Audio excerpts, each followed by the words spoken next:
Dan from DC Motorsports. It's at the shop today. It's Sunday. We just did our Quad Star giveaway yesterday. I just had a couple things I wanted to discuss. Well, as you can see,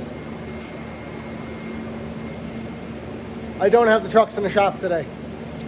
That being, this is my job, and most of the time we do have a lot of stuff in the shop, a lot of RVs and stuff, but it means that I don't want to move 10 things to try to get my truck in to work on it. So we found a solution. We recently started renting a shop of our own. It's a small shop. You could fit 2 to 3 cars in there. If I'm working on the crew cab will probably be the only thing in there.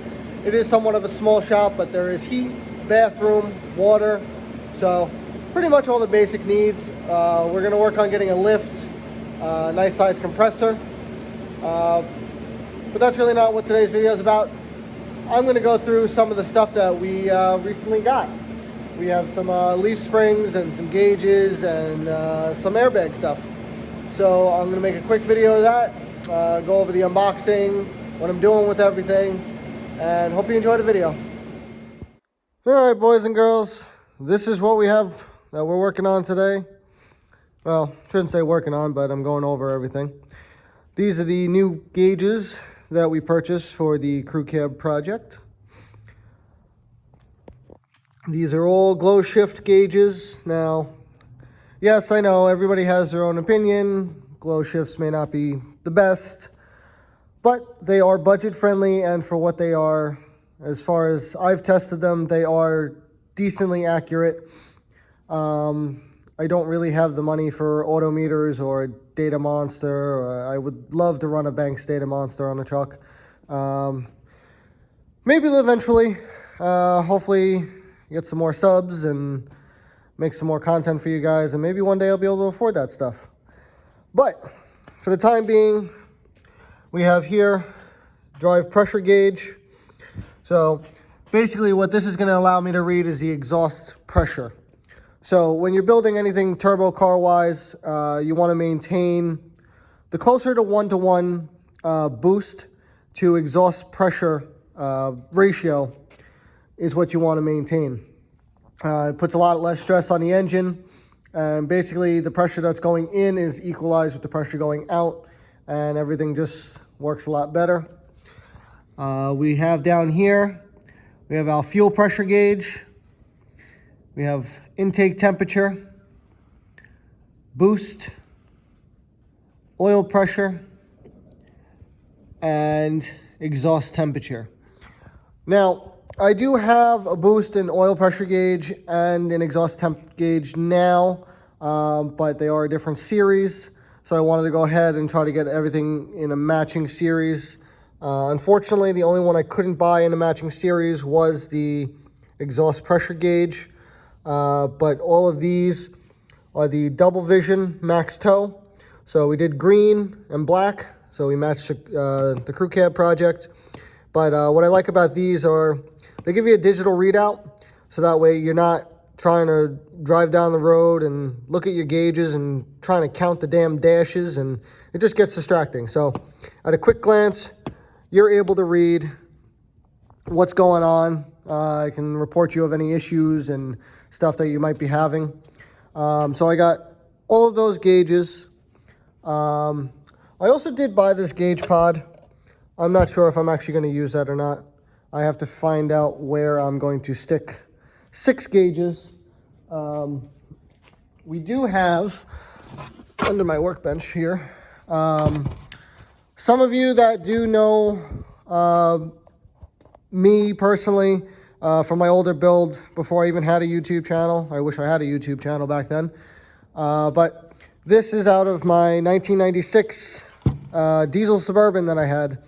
It was solid axle swapped. It was 10.5 inches on 37s. It's pretty much exactly what the crew cab is now, except the crew cab is going to be 12 inches on 37s. But we'll go over that in a little while. So I have this triple pillar gauge, so that'll be my boost, my EGT, and my oil pressure as I have now in the dually and I had in the Suburban. It's just my go-to gauges. I know the factory gauge cluster does have an oil pressure gauge, but if any of you do know me about the Suburban project, we did lose oil pressure, and the dash gauge did not read that we lost oil pressure, and we didn't know until it started knocking. So I do have a secondary oil pressure gauge just for my own peace of mind. Hopefully that doesn't happen now, because we do have QuadStar's steel braided oil cooler lines and his cooler, so we shouldn't have that issue. What I have to find space for to put everywhere else, I might use this gauge cluster, I might not, I don't know. But the exhaust pressure gauge, we're adding fuel pressure because now we're running the fast fuel pump, or lift pump, sorry, with the QuadStar fuel sending unit, the billet aluminum with the 1/2-inch straw. So we just want to maintain and monitor the fuel pressure that we have. We're also adding an intake temperature sensor because I currently don't have one. And well, the big reason with doing the exhaust pressure gauge, the boost gauge, intake temperature, and fuel pressure is I want to do a little bit of kind of diagnostic, but I just want to give you guys some data so you could read off of that. We'll be doing a couple of test runs, towing the trailer, not towing the trailer, a couple highway runs, and just kind of go over everything that the truck's doing. With the modifications that I have, you can kind of compare that to whatever factory, if your truck is stock or is slightly modified. I have ran a couple turbos over the course of having these 6.5s. Right here is my whole set HX35. That was my first aftermarket turbo that was on my Suburban for a while. Over here we have an HX40 with a billet wheel. That was recently on a dually before I got my Super 60 turbo. So I don't have much data off of those. I do know that the Super 60 turbo definitely works a lot better with these engines. As you'll see, and I will make a video, excuse me, I will make a video of the exhaust pressure gauge and the boost pressure gauge working kind of in unison, as they should, with a 1-to-1 drive pressure ratio. But the Super 60, pretty much up until probably about 25 PSI range, will keep about 1-to-1, and even above 25 PSI, it does maintain a very, very close ratio. If you guys want to click over to Gingersnaps Customs, I'll leave a link below. He has a really cool video of him testing out the dry pressure gauge with his turbos. So he's doing a lot of data logging and stuff like that. Pretty much the same thing. He has a few autometer gauges instead of these GlowShifts, but he actually might go out and pick up some GlowShifts. So we'll see how that works out. But if you want to click over to his channel, he's doing a lot of testing, and you'll get a lot of data out of him.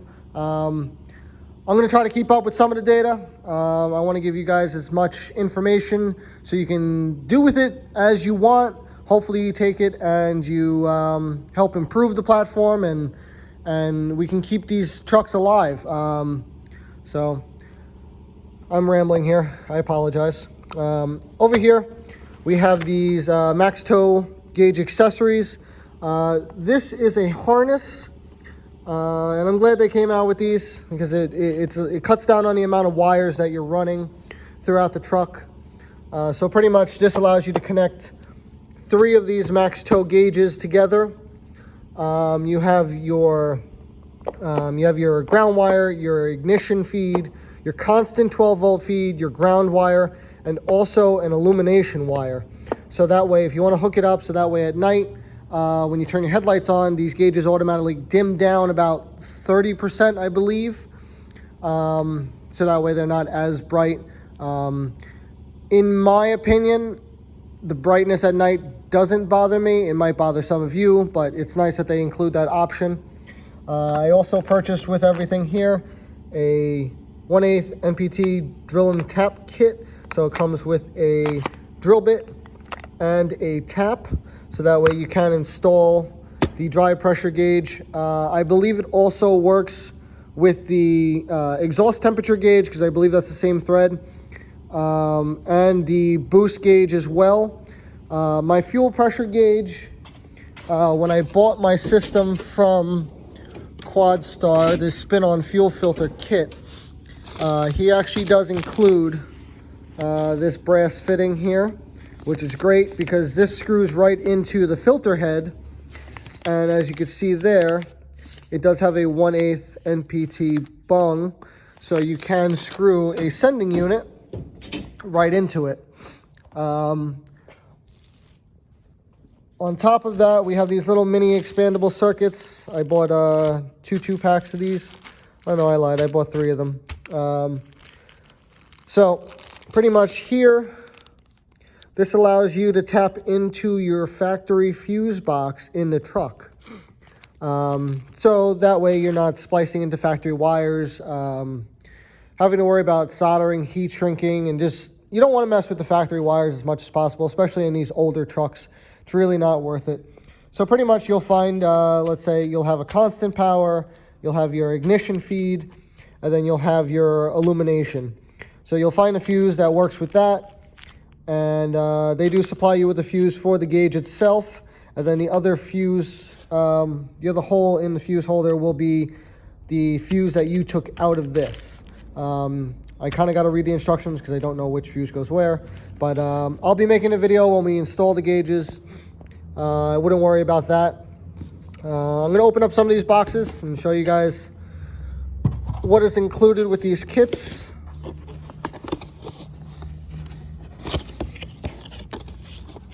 All right, so this is the exhaust pressure gauge.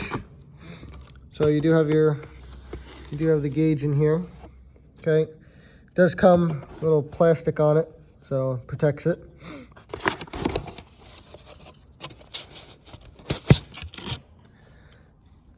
And these are normal size gauges. I believe they're 2 5/16, I could be wrong. The newer style is a lot nicer. It does have just a harness plug, so you have your, I believe the sending unit would plug in down here, and the power harness would plug up here. This is a stepper motor, so it's not a manual gauge.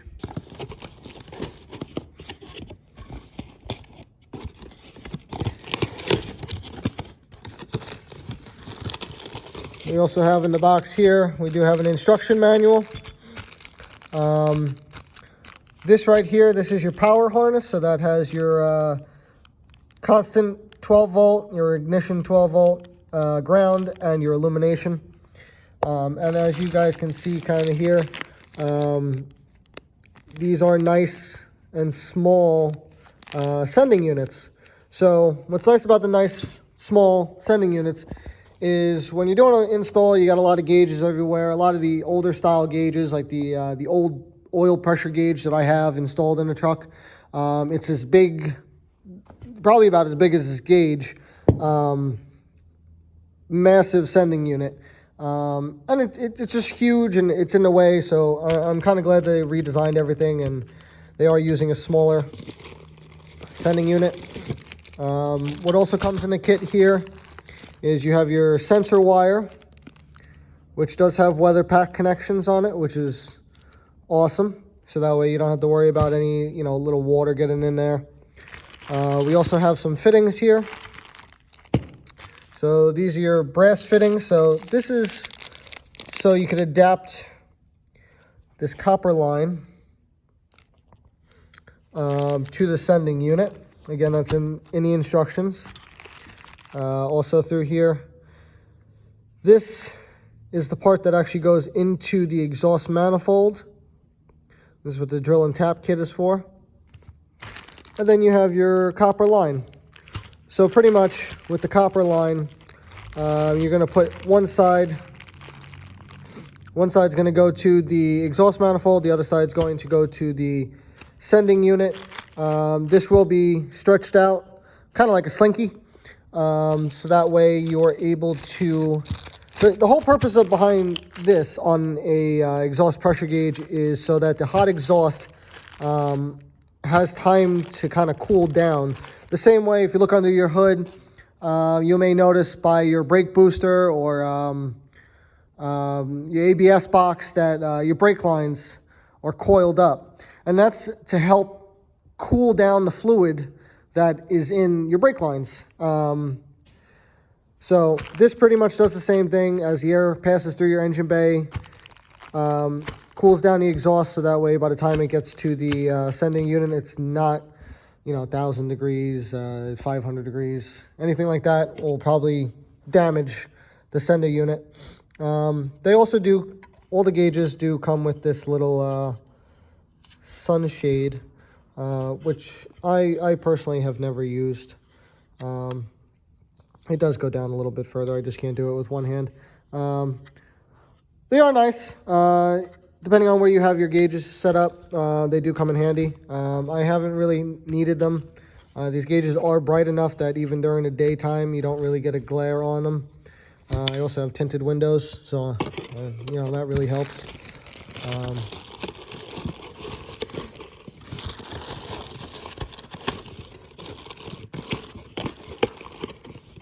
So that is that gauge. Let me put everything back in the box here.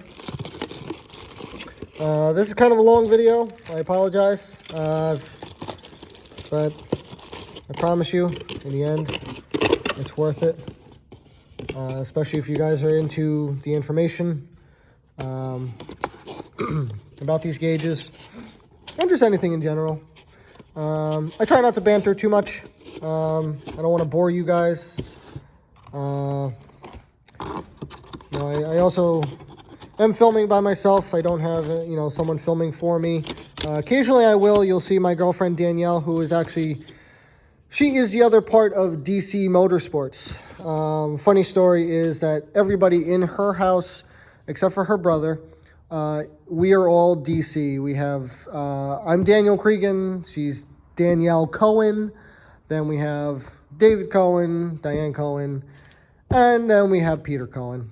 So he's the left out, but he's a good guy and we like him.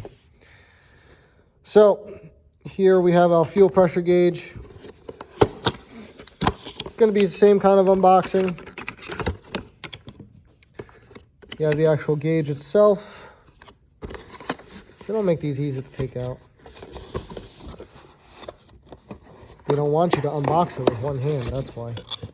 So I'm not going to take this one out of the cardboard, but as you can see here, this one does have that little digital readout at the bottom. This goes up to 15 PSI, which is more than enough for the 6.5s. Should be seeing about 12 PSI, just about there. So again, here's your sensor wire for the sending unit. You have your weather pack connector on there.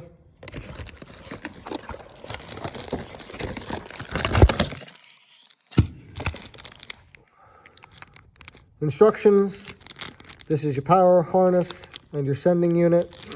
They do come with these traditional clamps. So if you don't want to put these into a gauge pod, it does let you mount to a... you could flush mount them into like a piece of steel or a custom gauge cluster. I know a lot of trucks, a lot of you guys have custom like dashes and stuff like that. So it is nice that they include that, and then you don't have to pay for it extra. I'm probably not going to open the rest of these boxes because they all are the same thing. They all have the gauge, the power harness, the sending unit, and the sender wire. So it's kind of redundant. I don't want to waste some time talking about this stuff. But yeah, these are the gauges we have. I will be doing an install video of them when we do it, when we install them into the truck. Like I mentioned earlier in the video, we did just start renting a shop. So things are kind of on hold around here right now. We have a lot of stuff, a lot of my crap that I have collected at my job here that needs to move to the shop. And unfortunately, we can't start working at the shop yet until we get at least a compressor in there. We're also waiting for the heat to get fixed because up here in New York, it is a balming 28 degrees outside right now. So it is a bit chilly, but I'll continue with the video and stop babbling. These here I got from SD Truck Spring. Actually, no, I lied. I got these from Amazon. This here is a universal air spring spacer kit. So basically what these allow you to do is I have in my dually, I have the airlift tow bags. I don't think I have the box. Oh, I do have the box here. They are the Load Lifter 5000 spring kit. That's the part number. That does work with the dually trucks at, I believe, 2500 and 3500. You could find that on sdsprings.com. That's actually where I get all of my suspension stuff from. Any of my leaf springs, my airbags. I have airbags in all of my trucks. So these basically allow me to use that kit on a lifted truck. So the bag will go at the bottom. This will bolt on top of the bag, and then this will bolt to the top plate that's attached to the spring. So these are a nice kit. These do come in a few different sizes. They come in 2 inches, 4 inches, and 6 inches. Unfortunately, 6 inches is the biggest that they do make this kit. So I have to see if that'll actually work with the truck. I'm hoping so, or at least I actually might have to lower the back end of the truck down a little bit for these to work with the truck, and then once aired up, it should be level. But I just wanted to go over this kit quickly. It does come with all the necessary hardware. Very detailed instructions with pictures. I always like having pictures in instructions. Sometimes they can get kind of wordy, and you might not understand exactly what they're talking about, but if there's some pictures there, then it makes the job a lot easier. Another thing in this video I was going to talk about are these are a little bit too heavy for my makeshift table. So what we have down here are these are 6-inch Pro Comp lift springs. Again, these are from sdsprings.com. I'll leave a link below in the description to their website if you want to check them out. I've been using them for quite some time now. I've never had a quality issue. You'll see every now and then someone might gripe about, maybe the shipping could be better, the paint was chipping off. It's really not a big deal, especially if you're just building a truck and you're going to be painting stuff anyway. So you can always just install these, throw some paint on them. They'll be fine, I promise. But quality behind the spring and the build is actually very decent. I couldn't be happier. When I got the truck, it had these 4-inch lift springs on them, but from a previous video, I don't know if you saw me mentioned, but we have a shackle bottoming out in the front. Let me try to show you guys here. I have a shackle here. Bear with me.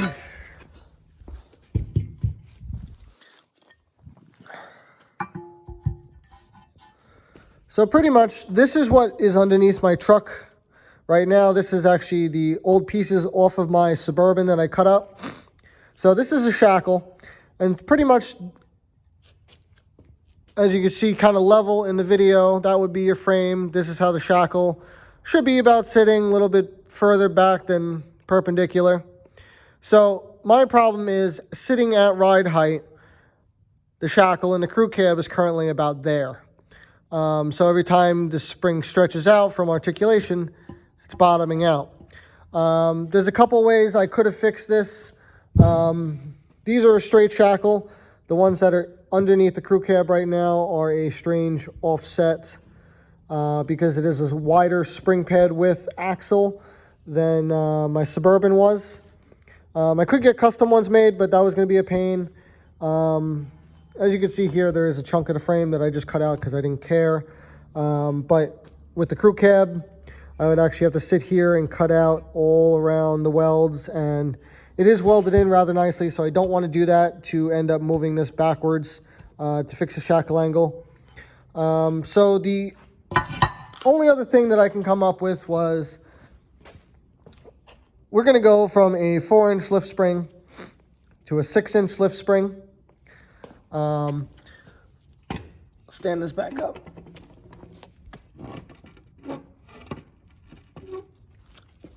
So as you can see here, obviously there's a decent amount of lift, probably a little bit more than 2 inches because the 4-inch lift spring has been on the truck and it's been weighted and flattened out a little bit. But we do have the 6-inch lift spring that is nice and tall. And as you can see here, we're all about even there. And the 6-inch springs are a little bit shorter. So because the spring has more of an arc now, the shackle angle won't be so far back. It'll be a little bit straighter, which should give me a little bit more room. If I have to, I will get longer shackles made. Just a pain. I don't feel like doing it, but we'll see if that comes to it. As you can see here, that is the old front bracket off of the Suburban that I cut up. This is the Skies Off-Road Design Kit. The crew cab has the same kit on it, just for a wider spring width. I do like their kits because it does add this cross member across the front frame horns. It does help strengthen everything up, especially when welded correctly, and it's just a well put together kit. Skies Off-Road Design also sells these shackle flip kits, which again, these are from the Suburban. I have the ones on the crew cab. I love them. They work great. But these springs here are, I believe, other than very heavy, these are Pro Comp. That's upside down. These are Pro Comp 11511. These cost, the set, I believe it was about $400, which actually isn't too bad. So I ordered these, like I said, with the moving of the shop and everything else. We just have a lot going on, so hopefully soon I'll be able to get to that. We have my onboard air compressor kit, my air horns, 29-inch and 26-inch Hadley. These things are rather loud, and I love them because they're obnoxious. And you know what? Everybody else does train horns. I wanted to have truck horns, and I was actually able to buy them through my job, which is cool. But that's the video I have for you guys today. Just little updates on everything. I know the video was long. If you made it this far, I guess you really like my videos.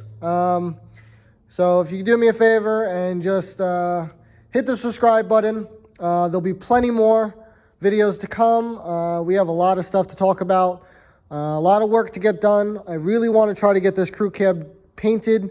The dually engine's got to go in it. So there'll be plenty more content, guys. If there's anything you want me to talk about, or specific questions you have, or going over an install of something, I have a lot of products from QuadStar on my truck.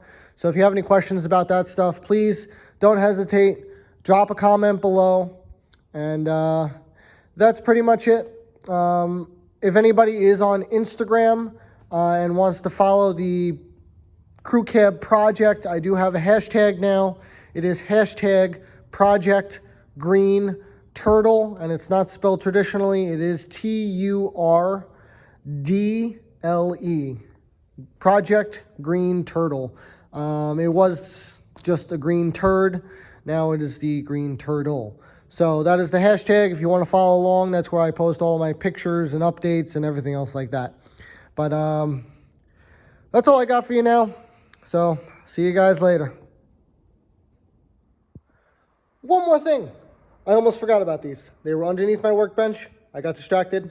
I know it's been a long video. Hang in there. I got one more thing. We have these LED rock lights. All right. I know everybody's not going to be a fan of them. I do like them. It is my truck, so at the end of the day, I guess I'm the only one that needs to really like it. But I pretty much bought these because it allows you to have, well, the truck's green, so it allows you to have green. So these are the Mick Tuning rock lights. They are available on Amazon, which is where we got them.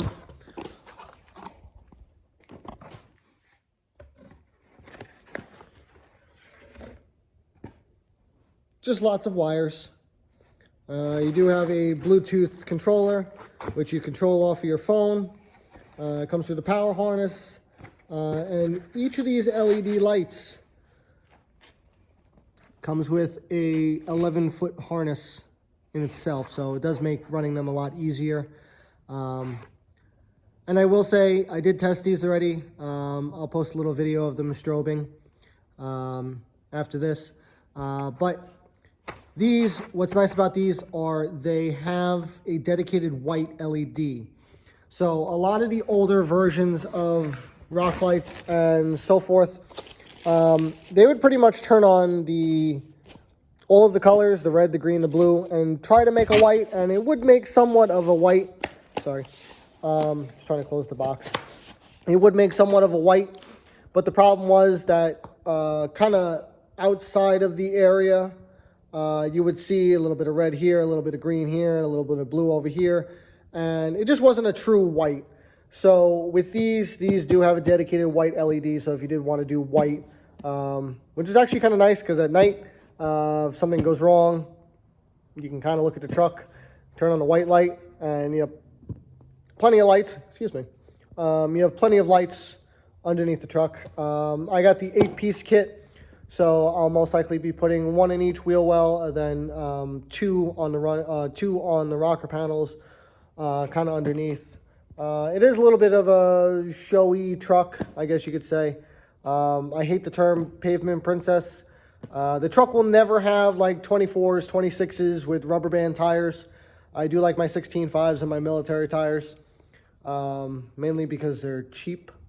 I get a whole set of 4. With 100% tread, no dry rot, military surplus, shipped to me on a pallet for $900. So for a set of 37s, you really can't beat that. But I'm going to stop rambling because it's been a long video. Thank you guys for following. Make sure you like, subscribe to videos, and hit that notification button so you can keep up to date with the rest of our projects. All right, I swear, it's the end of the video now. Goodbye.